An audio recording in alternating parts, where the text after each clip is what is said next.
Hello guys, welcome back to my YouTube channel once again. My name is Ronald and I have a treat for you today. Well, if you're new here, you would not want to miss a bite. So make sure you like, share, subscribe so you never miss a bite. Right now we're yet to embark on making this amazing steak. Look at it. I know, right? And Aunt Cindy seemed to love it so much, so you would love it, I believe. So all you have to do is right now follow me step by step to see how it's made. Are you ready?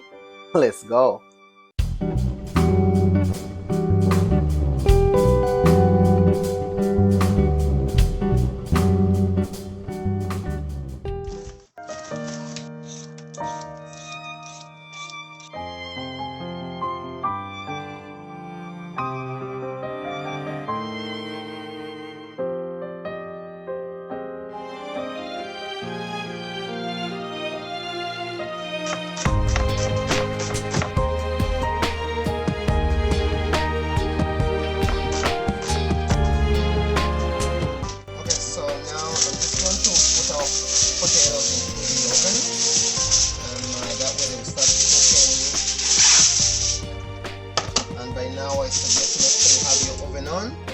I'm using convection bake right there and start.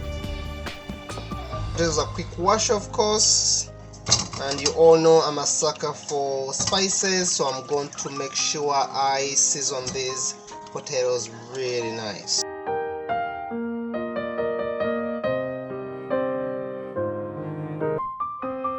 Alright, so in here I have a bit of parsley, onion powder, I happen to have some Italian, black pepper, so a bit of oil. If you have olive oil, it's even better. Give them a toss, honestly, just like that. It's better if you definitely marinate. It doesn't matter what you're doing, honestly, whether it's a roast or whatever. Marinating it ahead of time is always a good idea, for sure. So I'm just going to put this right onto our baking sheet. There we go.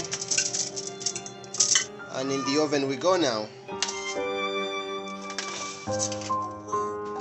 Alright, so this is a beautiful piece of steak you see right here. See, when you buy a steak, you want to make sure it definitely looks like that, because it has this fat on here, or the marbling also inside there. That means it's gonna keep nice and moist. It's a beautiful steak, but it's also very easy to actually destroy. Today what we're going to be doing here is cooking this close to medium well, but not really well done. So now we're going to discover a few ways of making this steak nice and perfect for your liking without destroying it. Here's a few ways to note what the steak is like and if it's done. You see your hand, so the palm of your hand right here really tells you if it's done or not and what kind of done it is. When you put these fingers together, your thumb and your pinky, if you do that with me right now, if you touch that, that's really tough.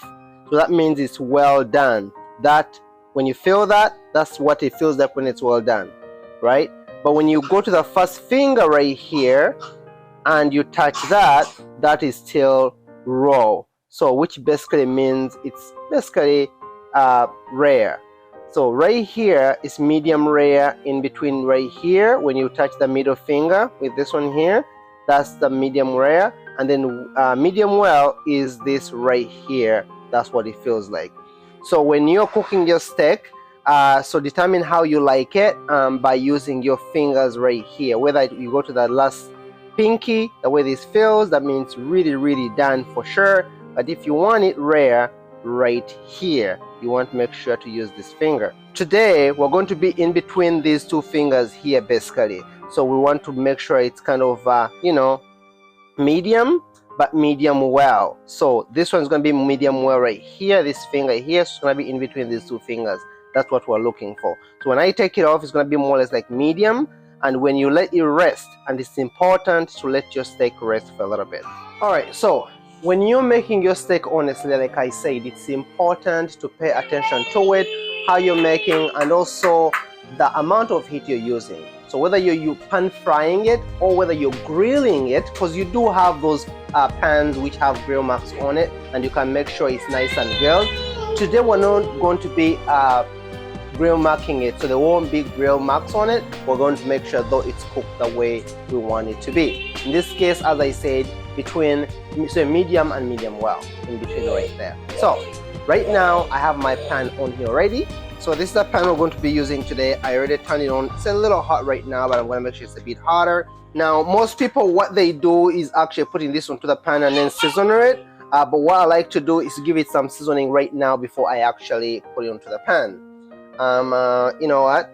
I'm going to use a little bit of oil on there because I want everything to actually run through it. So just a little bit. If you guys remember, I used this already for the potatoes and it has all my seasonings. All I'm doing here is put a bit of oil from here, and then I'm going to put it in here because there's seasonings in here already, and I'm going to add a little bit more. We happen to have a little bit of Montreal spice, or seasoning. I'm going to put a little bit of that. I'm using some black pepper right there on it, and of course a bit of salt on the other side as well. Remember, we're making a nice mushroom sauce with it as well, and also we have some caramelized onions that are going to be in it. So this is garlic powder here. That's a beautiful steak right there if you ask me, and with all that marinade you can't really go wrong. As I said, you can do this ahead of time, maybe let's say, you know, I don't know, 30 minutes at least. So I'm going to transfer this onto our pan. Okay, so now while our pan is on and this is going on, I want to check on our potatoes. So our potatoes are looking pretty good, and the reason why you want to do that ahead of time, it's because they'll, you know, cook a lot slower than the steak. I do have a bit of butter here, so I'm going to use some. Do you really have to? Not really, but we do have some here, so we're going to use a little bit. So if you have olive oil, or maybe you have any type of oil really, go ahead and use it. Here goes our steak.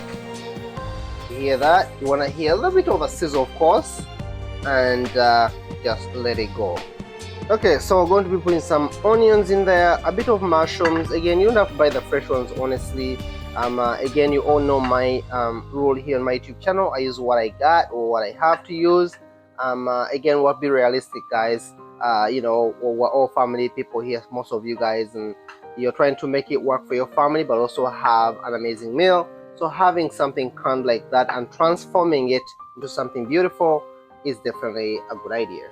Well, like I was saying, in terms of saving money, we have some beans right here we're going to be having with the steak. Again, honestly, you don't have to go buy fresh ones. These are pretty good provided you cook them right. They do still have their nutritious in there, so just go with it. Alright, as you guys can clearly see, I've already flipped it over on the other side. It's looking good. And by the way, when you see that burning at the bottom right there, that is perfect. This is what we call deglazing a pan, so we're going to deglaze it down, and it's going to look real amazing to make an amazing sauce for us. So keep moving your steak around if you need to, and of course some important to squeeze it down like that. You don't squeeze it, just let it be like that, because it's gonna keep cooking slowly by slowly. The feel on your fingers, like I talked about, just keep touching it like that, and use the fingers like I told you. In this case, we're going to use right here about medium, and that's what we're willing to see. Now, as for the beans, as I said, they were frozen, so I'm just putting them in water like that so that it starts to thaw out faster, and finish them in the microwave, or put this pot right onto the fire, and it also will do a good job. But the whole point here is trying to make sure them to overcook by looking at them brown. It's not a matter of eating, but you're making sure that there's also nutrition coming out of them. Alright, so basically put a little bit more butter in here. I put in my onions. Again, don't worry about this. All this is gonna get off right here once you definitely put in you know, some liquid in there. But in the meantime, your onions are caramelizing away. You don't have to rush it. Remember, our steak is right on the side here, basically resting away. You already see these juices over there. They're definitely juicy. If you cut into it, remember it's going to lose the juices. So let's leave it like that for now. So now it's time to put in our mushrooms.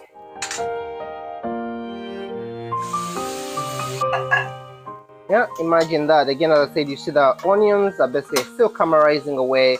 By putting in the mushrooms, also you give them all a chance to work it away. But I say don't worry about the bottom. Do you see that?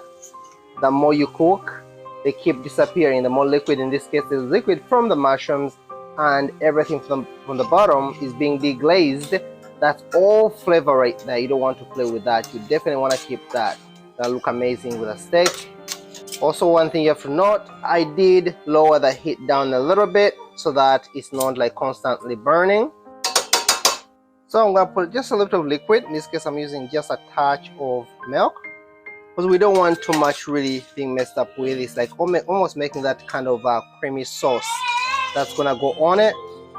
Minus using the cream itself. I mean, if you do, it's great, but again, you know, I'm trying to count calories for you guys here, so you don't have to worry about that. I have a bit of soya sauce here, so that's going in there too. All right, let's take on our steak. So see the steak right here, still bouncing back and forth.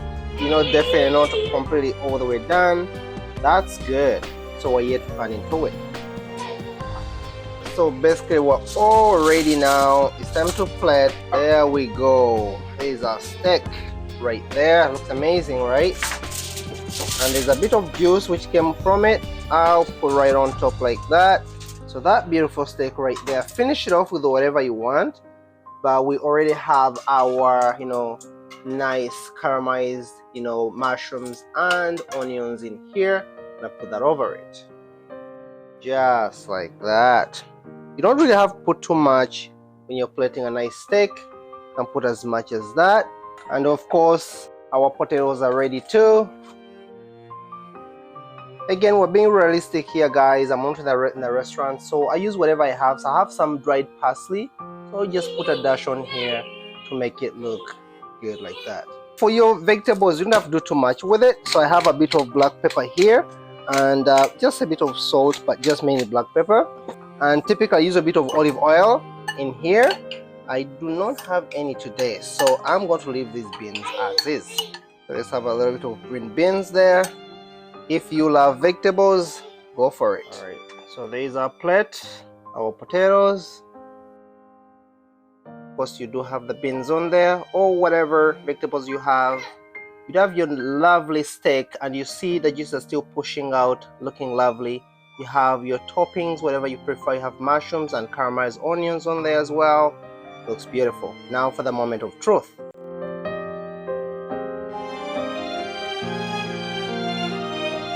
This is what we're looking for. As you guys can see, it's really pink right there, and that's how Auntie Cindy loves it here, by the way. So basically you have a perfect steak if you ask me.